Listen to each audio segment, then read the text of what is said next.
Hi. So it's Wednesday night. I'm here live and alive. I thought I was going to totally speak on a different topic, but I just got really enthused about nice people. I haven't worn these glasses in a while. So I love nice people.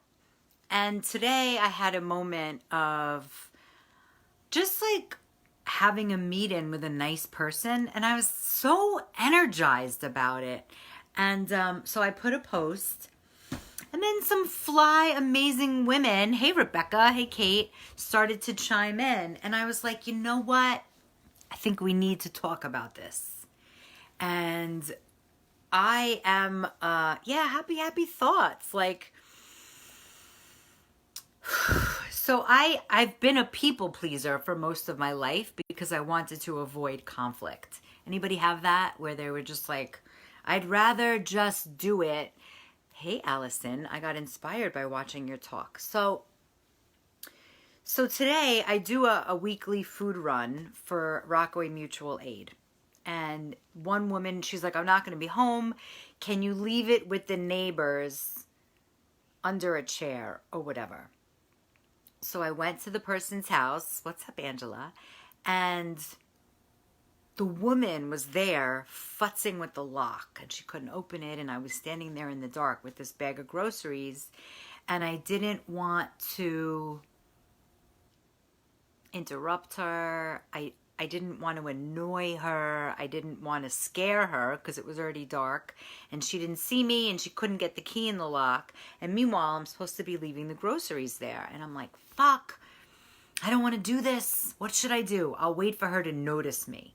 So it was a good 4 minutes of me standing still in the dark with this bag of groceries, and I didn't want to bother the woman. And then I was like, it's this woman's groceries. I don't want to spend another half hour here. Hey, Mario, how do I do this? So I moved my body a little bit, and then I was like, excuse me, and she turned around. Now, at this point, it's dark. I have a face mask. She has a hood and a face mask. She can't get her key in the door. All this shit's going on. And she's like, hello, sweetheart. And I was like, thank you for being nice. And I didn't know the woman's name. I forgot her name. And I said, can I leave this bag of groceries for the woman next door? And the woman said, oh, you just ring the bell. I said, no, she's not home. She let me know. She's like, sure, no problem. And she called me sweetheart again. I opened the gate. I put it inside. And she's like, have a beautiful night. And I said, blessings to you. And I went on my way. And I literally felt this jolt of joy in my body. Like, it's so medicinal. I don't know what just happened. It's so medicinal to be nice. Now, let's talk about the difference between people pleasing and being nice, because that's a lot of fucked up thing. So all of my, I don't want to say all, but most of my clients, most people that come to me for work is based on not wanting to deal with conflict. Hey, Monica, so happy to see you. Avoiding conflict, giving away their power, being nice to others, and putting themselves second or last or not even in the running. And being a people pleaser, to me, is the definition is putting someone else's needs before mine more than my own. And so that kind of people pleasing ends up bringing fire and bringing discomfort to the relationship. And it's nothing to do with the other person. So if somebody asks me, like, I remember I sublet my apartment in Brooklyn before I moved to Rockaway. And the woman living there, I wasn't going to move back. And she called me and she's like, can I paint the bathroom blue? And I was like, who fucking asks that? Like, no, I painted the bathroom orange. That's the way it is. And I thought like, oh, she has the audacity to ask me to paint the bathroom? Now it seems so ridiculous. But it wasn't that, hey Sherry, it wasn't that she had the audacity to ask me for a question. for what she wanted. I was more upset that she was asking for what she wanted and I couldn't give her my real answer. So I made her wrong because I just didn't want a conflict. So in order to avoid the conflict that might or might not have happened, it was all a story in my head, I said, sure. I didn't even say like, well, I don't really know. Could we talk about it? I was like, of course you can. And I totally denied myself the truest feeling, which is like, I don't really know. I don't know if that's a good idea. I don't know how I feel about that. Can I take a minute? Can I take a day? Can we talk about it? But instead, I just went straight to the like, sure, of course you can. I'm so flexible. I can do whatever anybody wants. I'm so easy. And then I had resentment against her. And then I was like, this fucking bitch, she asks for everything she wants, blah, blah, blah. And meanwhile, she's so nice. So yes, it's nice that she asked, totally. And I didn't want her to paint the bathroom.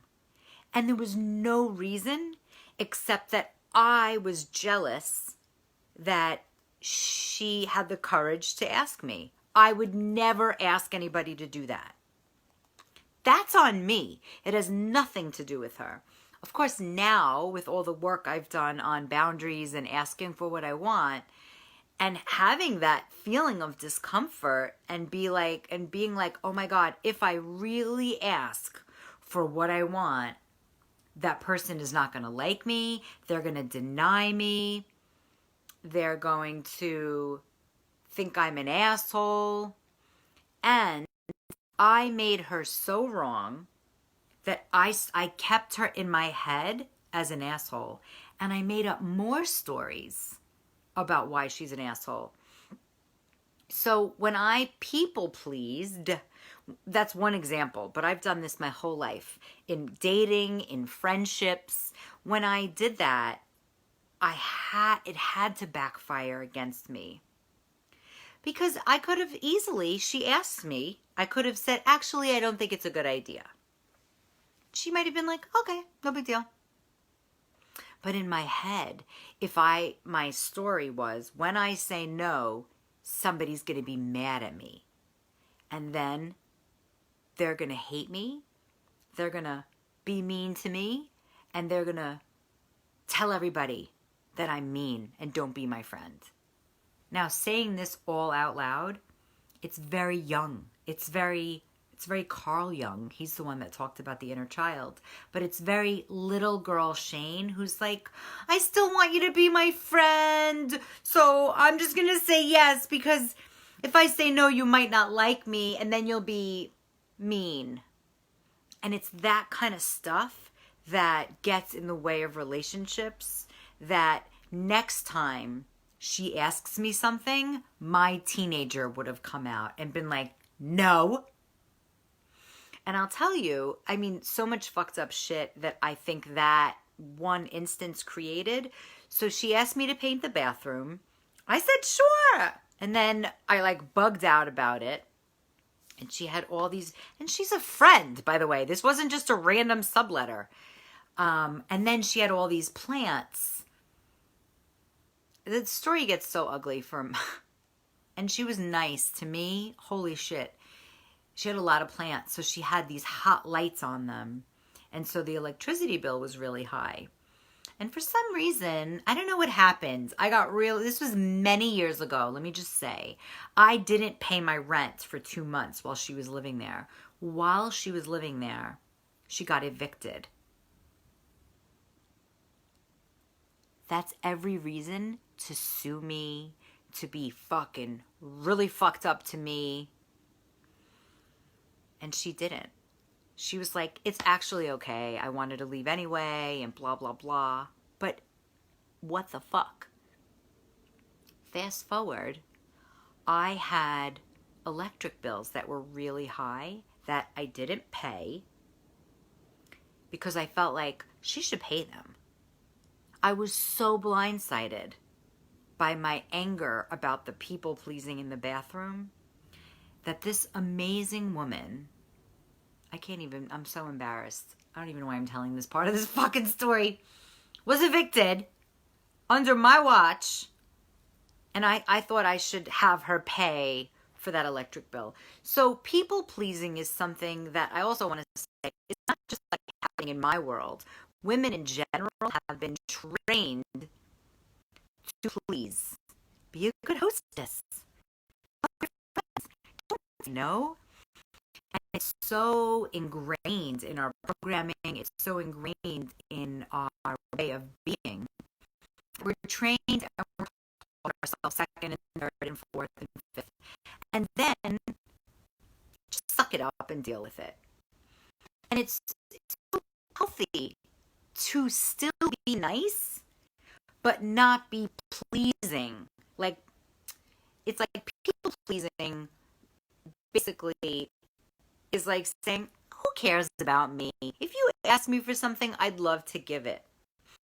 And I'll tell you what I've learned in the last bunch of years is when I say no to something that somebody really wants, it usually turns out for the best. Like, I've said no to people when they ask for something and they're like, oh my God, that helped me so much. I really want this. It just ends up working in their favor. The other place where I have seen myself in very long past, and then recently, is I've seen women, like, let's say you order some food and it doesn't come exactly right. And the person eating it's like, that's okay. I'll just take it as it is. I'll just move that over. I'm allergic, but that's okay. And it's that kind of stuff that totally. And that's a beautiful decision. It says people please often act the way they do because of their insecurities and lack of self-esteem. Yeah, that's very technical. Am I weird? Is the video weird? Truth is, women are taught this. Women are not taught to have pleasure and not to get what you want. If you ask for what you want, or you demand it, or you gently and nicely ask for it, especially if you have brown skin, you're a bitch, you're angry, you're fucked up, you're a diva, like all this stuff. And so it's really pretty whack.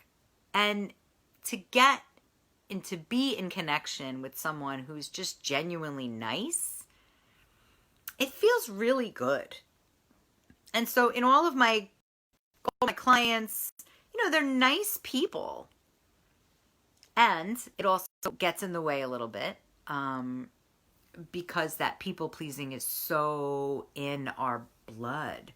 Many of us have watched our mothers be people pleasers, like, and it can be very simple. Just as like if a mom is just focusing on her children, nothing in her own life, like no outside friends, just like children and the children's mothers, and no, when I was little, I think my mother, oh hi Sunny, I don't know if you're still here, but she'd play mahjong, or they'd go shopping, or I don't know, they would do stuff.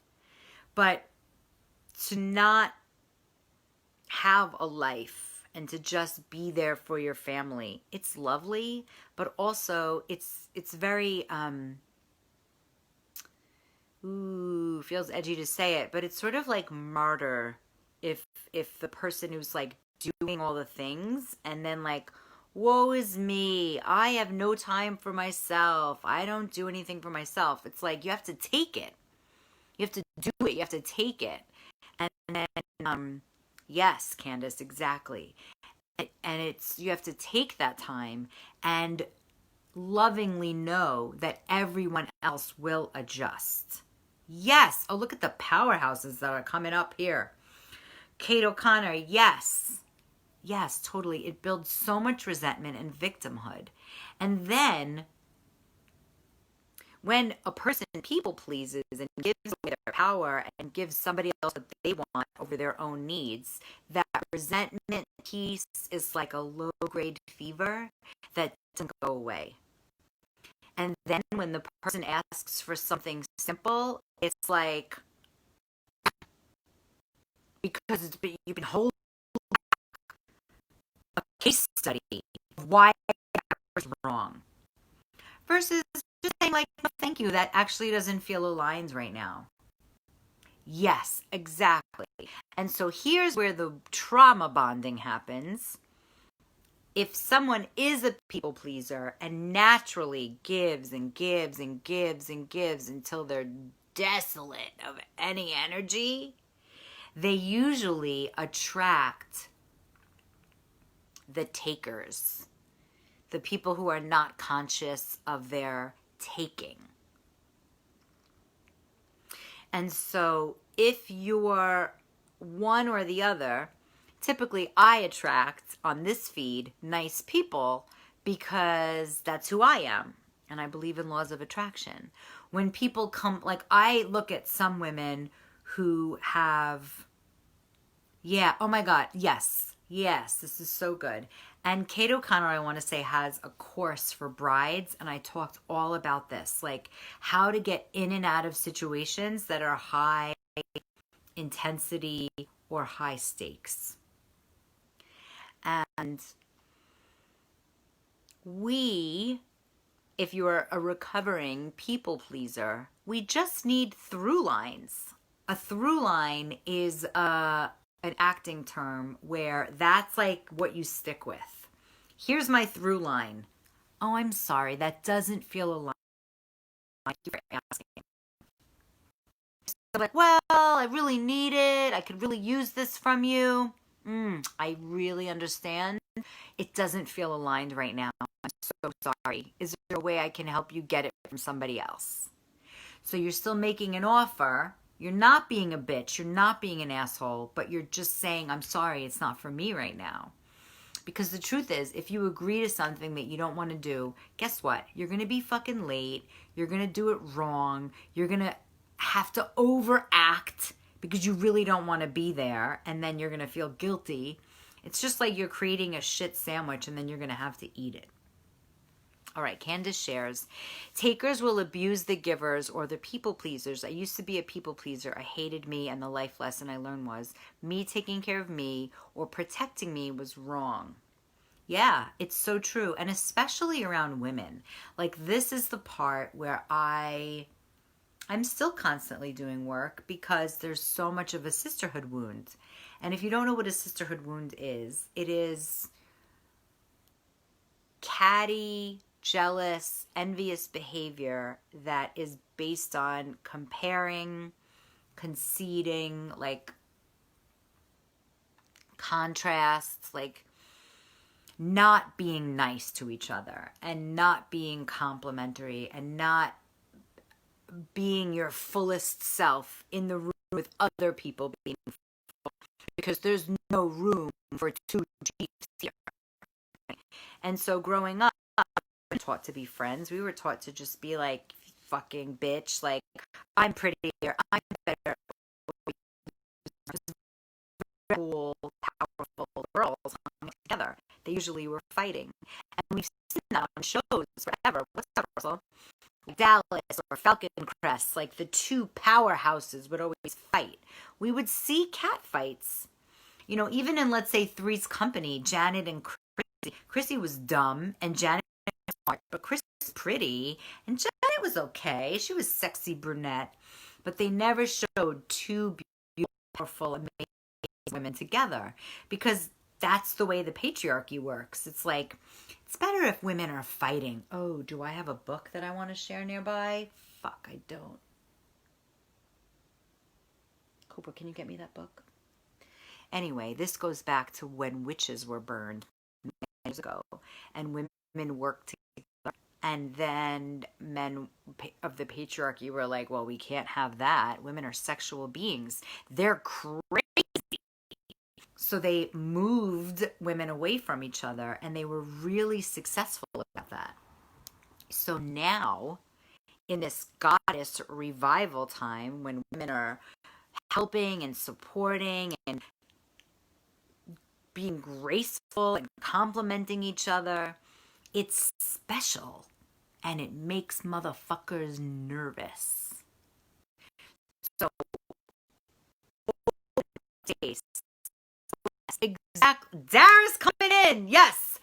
Like they made Ethel keep weight on and Lucy was slim. Yeah, Ethel was like and her husband was like, roly poly, and then Lucy was like va va va voom. She was all the parts.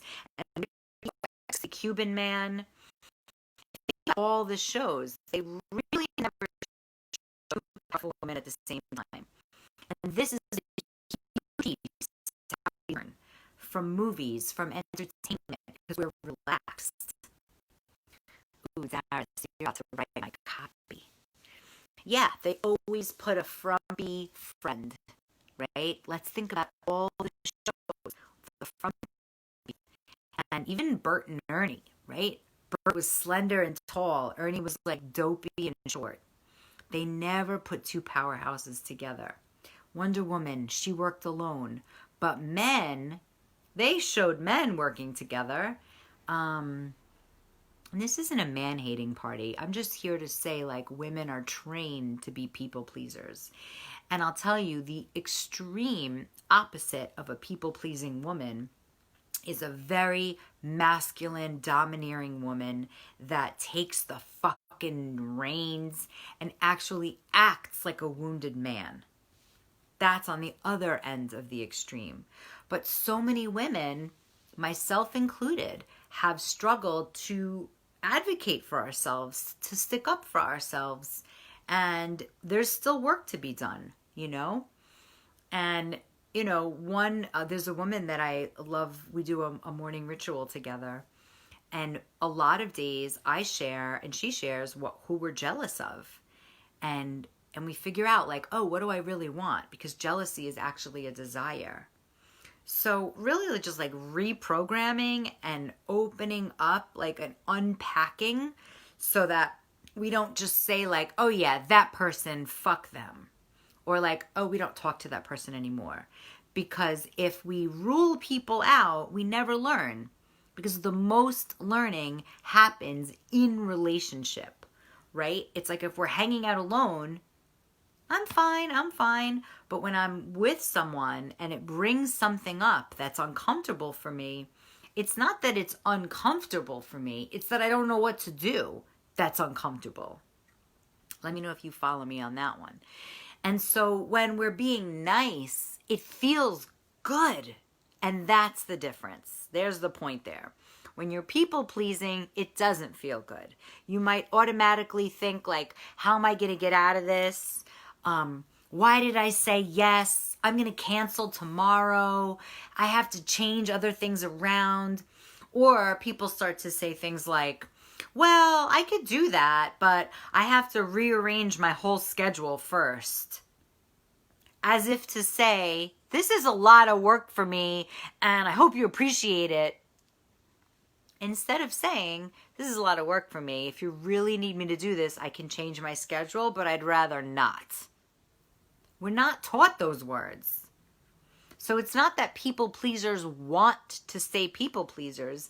It's just that they don't have the language. And even if you have the language, there's so much suffering based on this. It's not always easy to get the words out. Sometimes the throat starts to choke and it's like, oh, fuck, this is really hard. And especially if you're up against a tough cookie, it's not easy to do these things. And so one of my clients today, she's fucking amazing. She's doing her big audacious dreams. She asked like whether it's a hotel room or a rental car or a meal at a restaurant, right? These are very things. And so the people, maybe they're disgruntled, maybe they don't, whatever, look like they're going to be happy if you ask them to change it. But when you ask for something that you really and you have a hard time doing it, just notice that. And then take that with you and let it be a practice, something that you do. And not to be a bitch or a diva or to be like, give me what I want, but to be nice and ask for what you want and be prepared that they might say no. And here's the tip. Here's the biggest tip. If you ask for what you want and you're being nice and they say no, have another offer, have another suggestion. And don't take no forever. Ask again later. Ask in a different way. Don't take no because, and I'm not saying be pushy. I'm saying like, oh, okay, here's a perfect example. Really simple. Let's say we go to a restaurant. It's me and one other person, and I want to sit in a corner table, and the corner table has 4 seats, and the restaurant person says, we're holding that for 4 people. You're only 2. Okay, no problem. So, but they want to give me a 2-seater by the bathroom, and it stinks. So I say, okay, is it possible that we could sit over here? And they say, no, you can't sit there. Okay, is it possible that we can wait by the bar and then take that 2-seater in the sun? Yes, you can do that. Great. So women, we are so trained, right? Let's say, okay, cool, you're asking for what you want. You say what you want. The person says no. Oop. Then you put your tail between your legs and you fucking go away. Well, stay present. Yes, Kate. Don't take no forever. And also, don't be nasty. Keep your niceness. And you can even say, it's really hard for me to ask again for something, but what if we sit here and da-da-da-da-da, like be human, be nice, but don't over please. Because the truth is, when you're a happy customer, when you're a happy wife, when you're a happy friend, the relationship stays intact. But if you're surrendering and giving into something you really don't want to do, or a place you really don't want to sit, you're going to give that restaurant a bad review. You're going to write off that friendship. You're going to think somebody's an idiot, but meanwhile, you're really mad at yourself. So yes, Kate, don't take no forever and be ready to negotiate. We just talked about this last night in Fuck Your Fears, the Courage course, how women are not taught to negotiate. They're not ask at all. But imagine it's like you do the ask and then it's a no. Well, that's no reason to back and run away.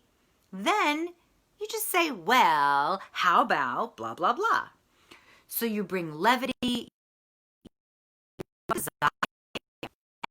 It's okay. You could still look for an answer, but at least you did the best you can and you have joy about it. There's nothing worse than getting a no and then being pissed. Did you ever eat a meal pissed? Or sit at a table where you really don't want to sit and then you start complaining and now you're eating at a table and you're complaining? That sucks. Let me tell you something. If I'm going out to a meal and the other person I'm with is complaining, I'm pissed. I'm pissed and I hate that person in that moment. Because when we eat and we have complaining going on, it takes the fucking pleasure right out of it. So to ask for what you want, to be able to negotiate, takes skills, right? So you got to have the right wording. It definitely takes confidence. And that's something I teach. So I want to also give a plug for my program. And it's called Get Your Sexy On, Upping Your Self-Worth. When you feel worthy, then you ask for what you want. Because you're like, I'm fucking worth it. I feel worth it. Did I always feel worth it? Hell no. I would sit on the floor with a crumb if you fucking let me when I was like 17, 18 years old. I was so happy that anybody paid attention to me. I was just like, I have to go running every time. Now I'm like, fuck, do I really want to go? I love you. I'm listening. What do I want? You know? So if you're interested, sign up now. There's $100 savings. And if you put in action too, I'll put the link in the comments. And it's also on my page here. I posted it this morning when I talked about waiting is for suckers. That's what I was going to talk about. But So I also want to say, after this election, listen, it's not like we're going to find out who the president is and everything's going to be like hunky-dory. But in the meantime, be fucking nice, you know? Of course, be nice to yourself. Be nice to your neighbor. Smile. Help an old lady out. Help an old man out. Help yourself out. Help a child, but not at the expense of your own pleasure. That is key to us living in a better planet, because that underlying resentment is like fucking mold and it will kill you. All right, everybody. Have a gorgeous rest of your evening. Thank you for watching. And if you want to join my program, do it. Don't fucking wait. It's not for waiters. It's not for people who want to put their fucking lives off. Boom. All right. See you.